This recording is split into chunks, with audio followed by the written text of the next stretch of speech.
I'm meteorologist Peter Chan at the National Weather Service for Alaska statewide weather on this Friday, November 18th. The main weather feature we've been watching much of this week has been a strong ridge of high pressure, not just at the surface, but especially in the mid and upper levels of the atmosphere that's been anchored over northwestern Canada, and the ridge extends westward and wraps around the Alaska range. We've seen plenty of clear skies, south central areas along the Alcan border and in through the Panhandle.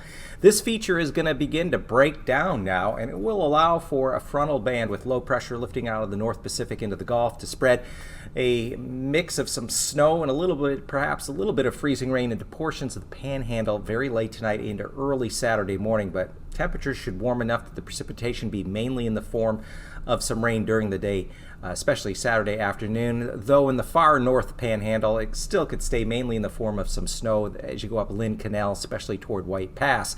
That feature will sit there over the weekend in the Gulf. Another impulse will ride up to replace that and bring a heavier round of precipitation to areas of the Gulf Coast and Panhandle by Monday. Meanwhile, we've seen a push of warmer air along the west coast that's wrapped around now the Arctic coast. Utqiagvik set another record high today at 36 degrees. It's also, today is the last sunset of the year, with the next sunrise at Utqiagvik not until January 23rd. Another item to pass along, the Leonid meteor shower that normally would have peaked a day and a half ago.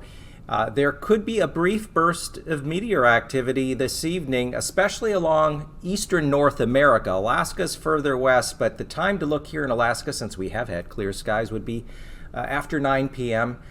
Till maybe upwards to midnight. There could be a few more meteors than usual as a result of this. It's not a sure bet, but something sky watchers might want to look out for.